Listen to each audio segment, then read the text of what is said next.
नमस्ते दोस्तों, स्वागत है आप सभी का हमारे चैनल पर। आज हम बात करने वाले हैं छोटे पर्दे के सबसे बड़े ड्रामे यानी अनुपमा के बारे में। कहानी में एक ऐसा मोड़ आने वाला है जिसे सुनकर आप दंग रह जाएंगे। तो चलिए बिना किसी देरी के शुरू करते हैं इस हाई वोल्टेज ड्रामे का सफर। अहमदाबाद की गलियों में एक बार फिर अनुपमा के स्ट्रगल और रिश्तों की कड़वाहट की नई कहानी शुरू होने जा रही है। गोवा का वो सपना जो दिग्विजय ने अपनी बेटी सावी के लिए देखा था, वो अब पूरी तरह मिट्टी में मिल चुका है। दिग्विजय का वो कैफे जहां अनुपमा अपनी पूरी शिद्दत से काम कर रही थी, उसे एडमिनिस्ट्रेशन ने सील कर दिया है। दिग्विजय पूरी तरह से टूट चुका है। उसकी आंखों के सामने उसकी बेटी का आखिरी सपना बिखर गया। लेकिन ऐसे टफ टाइम में अनुपमा ही उसकी ढाल बनी। अनुपमा ने अब ये ठान लिया है कि वो दिग्विजय को बिखरने नहीं देगी। वो उसे इमोशनल सपोर्ट देकर वापस अहमदाबाद ले आती है। यहाँ आकर अनुपमा उस प्रॉपर्टी का इस्तेमाल करने का फैसला करती है जो कभी अनुज कपाड़िया ने उसे गिफ्ट की थी। वो जमीन जो उनके प्यार और भरोसे की निशानी थी, अब दिग्विजय और सावी के अधूरे सपनों को सच करने का जरिया बनने वाली है। देखते ही देखते 1 महीने का वक्त गुजर जाता है और अनुपमा की हार्ड वर्क रंग लाती है। दिग्विजय और अनुपमा अब पार्टनरशिप में एक बहुत ही प्यारा कैफे रेडी कर देते हैं। हर तरफ खुशियों का माहौल है। कैफे की ग्रैंड ओपनिंग की तैयारियां जोरों पर हैं। लेकिन किस्मत को तो कुछ और ही मंजूर है। जिस दिन कैफे का इनॉग्रेशन होना है, उसी दिन खुशियों को बर्बाद करने के लिए राही की धमाकेदार एंट्री होती है और उसके साथ खड़ी है श्रुति। वही श्रुति जिसने 5 साल तक राही यानी हमारी छोटी आद्या को पाला पोसा था। आप सबके मन में जो सवाल था कि आखिर वो मिस्टीरियस लेडी कौन है जो राही को बार बार फोन कर रही थी, उसका सच अब सबके सामने आ चुका है।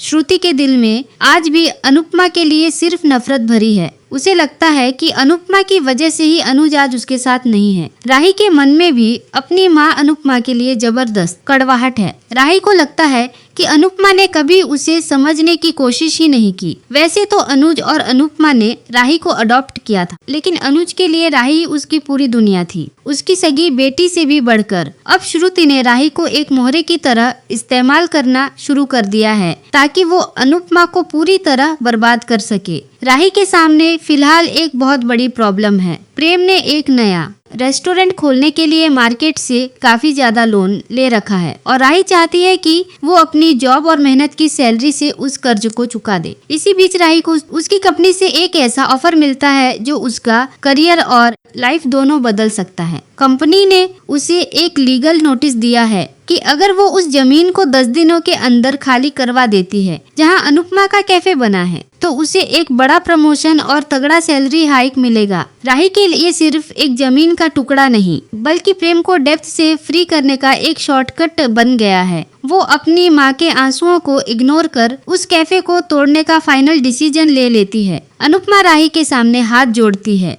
गिड़गिड़ाती है कि ये जमीन दिग्विजय और सावी की आखिरी उम्मीद है। लेकिन राही का दिल बिल्कुल नहीं पिघलता। अनुपमा उसे याद दिलाने की कोशिश करती है कि ये वही जगह है जहां अनुज की यादें बसी हैं, जहां सावी का भविष्य छुपा है। पर राही के सिर पर तो बस अपने लक्ष्य को हासिल करने का जुनून सवार है। वह अनुपमा से साफ कह देती है कि प्रोफेशनल लाइफ में इमोशन की कोई जगह नहीं होती और उसे यह जगह खाली करनी ही होगी। कहानी में असली ट्विस्ट तब आता है जब श्रुति पर्दे के पीछे से राही की नफरत में घी डालने का काम करती है। श्रुति का मोटिव बिल्कुल क्लियर है। अनुपमा के पास जो कुछ भी है उसे छीन लेना। वो राही को बार बार याद दिलाती है कि कैसे अनुपमा की वजह से उनका हंसता खेलता परिवार बर्बाद हो गया। वो राही के कान भरती है कि अनुपमा हमेशा दूसरों के लिए जीती है और अपनों की कुर्बानी दे देती। राही जो पहले से ही अपनी पहचान के लिए लड़ रही है, अब पूरी तरह से अपनी माँ के खिलाफ जंग का ऐलान कर चुकी है। वह ठान लेती है कि अनुपमा की एक नहीं सुनेगी और अपनी शर्तों पर जिंदगी जिएगी। अनुपमा के पास अब खोने के लिए कुछ नहीं बचा है सिवाय उस कैफे जिसे उसने अनुज की यादों और दिग्विजय के भरोसे पर खड़ा किया है। उसे समझ नहीं आ रहा कि वह दिग्विजय को क्या जवाब देगी, जिसने अपनी बची कुची जमा पूंजी और हिम्मत इस कैफे में झोंक दी है। दिग्विजय भी राही के इस रूप को देखकर हैरान है।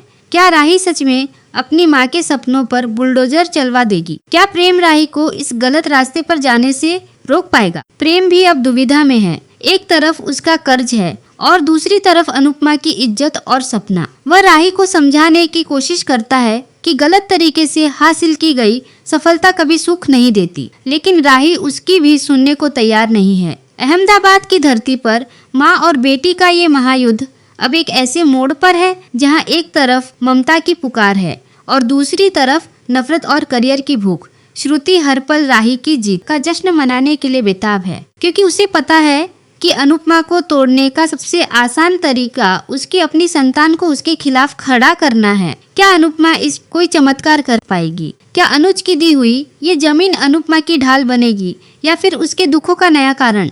वैसे दोस्तों, आपको क्या लगता है? क्या राही को अपनी माँ की बेबसी दिखाई देगी या वो श्रुति की बातों में आकर सब कुछ तबाह कर देगी? क्या इस लड़ाई में अनुपमा का साथ देने कोई नया चेहरा सामने आएगा या प्रेम अपनी वफादारी बदलेगा? अपनी राय कमेंट्स में जरूर बताना। वैसे आपको बता दूं कि ये सारी बातें सोशल मीडिया पर चल रही रिपोर्ट्स और लीक्स के आधार पर हैं। अभी तक मेकर्स की तरफ से कुछ भी ऑफिशियल कंफर्म नहीं हुआ है, लेकिन जिस तरह से कहानी आगे बढ़ रही है, इस बात के चांसेस बहुत ज्यादा हैं कि आपको ऐसा ही कुछ हाई वोल्टेज ड्रामा देखने को मिले। टीवी की दुनिया में कभी भी कुछ भी हो सकता है, तो बस इंतजार करते हैं अगले बड़े ट्विस्ट का। आप हमारे साथ बने रहिए, हम आपको हर एक अपडेट सबसे पहले पहुंचाते रहेंगे।